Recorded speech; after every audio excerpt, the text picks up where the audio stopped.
किसान भाइयों, आप सभी का स्वागत है। गन्ने की CO0238 प्रजाति में बारिश के महीने में 3 बीमारियां हैं जो आ जाती हैं, जिनका नियंत्रण बहुत ज़रूरी हो जाता है। अभी मैंने दिखाया आपको, रेड रॉट है, बिल्ट है और पोका वॉइंग। इसके साथ साथ कभी कभी स्मट भी आ जाता है। आप इन बीमारियों का नियंत्रण बहुत आसानी से इस समय कर सकते हैं, जून के महीने में कर सकते हैं। लेकिन अगर आपने इन दवाओं का या जो बायोपेस्टिसाइड इनका प्रयोग अभी नहीं किया, तो सीजन में यानी सितंबर अक्टूबर में जब ये लक्षण दिखाई पड़ेंगे, जुलाई में, तब आप इनका नियंत्रण नहीं कर पाते हैं, क्योंकि उसमें बारिश हो रही होती है। यहाँ पर आप देख सकते हैं किस तरीके से रेड रॉट आपको दिखाया गया। गन्ना पूरी तरीके से लाल हो जाता है और उसके बाद गन्ना सूख जाता है, और जो बिल्ट के केस में भी पत्तियाँ किनारे से पहले सूखने लगती हैं, फिर धीरे गन्ना पूरा सूख जाता है। फंगस से बीमारियां होती हैं।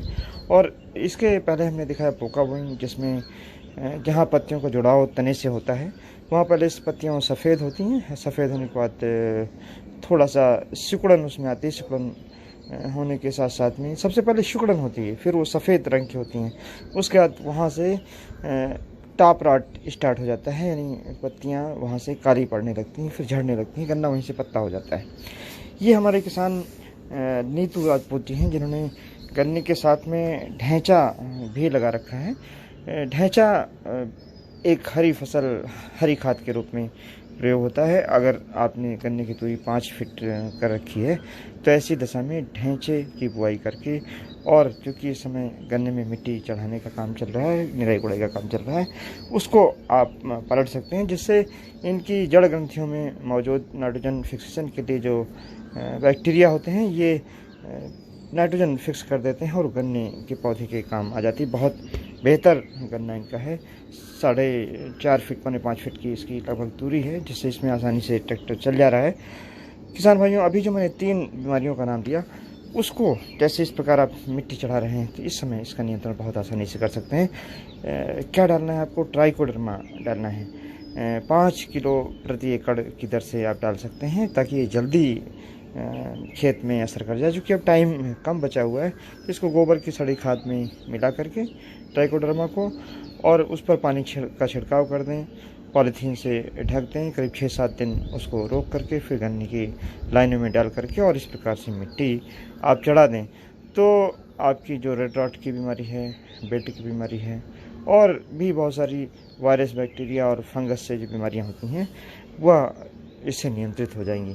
रेड रॉट को रोकने के लिए अभी और जो प्रयोग कर सकते हैं, जैसे हमने पहले बताया कि 2 बार बेविस्टिन का स्प्रे कर लें।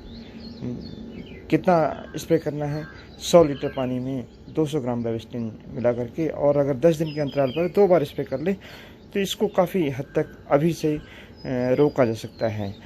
रेड रॉट को रोका जा सकता है, बिल्ट को भी रोका जा सकता है, और काफ़ी हद तक अगर आप देखेंगे तो पोका वॉइंग इससे रुक जाती है, पूरी तरीके से रुक जाती है।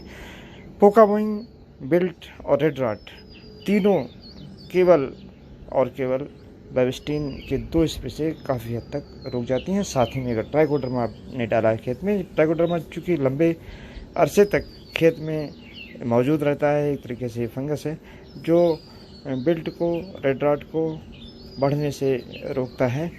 इसका प्रयोग आप अवश्य कर लें। किसान भाई, जहाँ पर आपको दिखाई पड़े कि गन्ने के खेत में रेड रॉट लग गया है, और पत्तियाँ, जो गन्ने की पत्ती की धारी है, मिड रिब है, वो लाल दिखाई पड़ने लगी है, और गन्ना जो कहीं कहीं क्लम्प उसके आपके सूखे दिखाई पड़ते हैं, तो ऐसे क्लम्प को उखाड़ करके और निकाल दें, वहाँ पर ब्लीचिंग पाउडर डाल दें।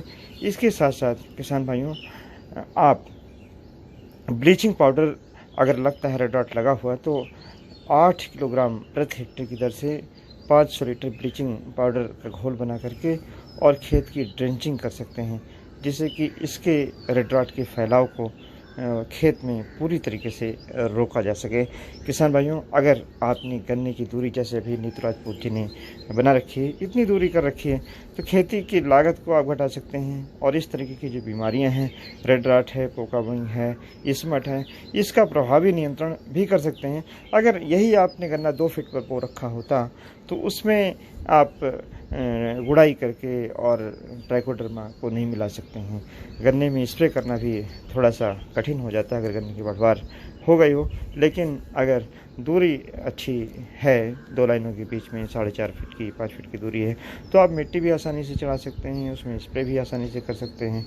और ट्राइकोडर्मा जैसे जो बायोपेस्टिसाइड्स हैं, इनका नालियों में प्रयोग करके और मिट्टी चढ़ा करके पानी लगा करके और इन बीमारियों का प्रिवेंशन भी कर सकते हैं। धन्यवाद। जय हिंद, जय भारत।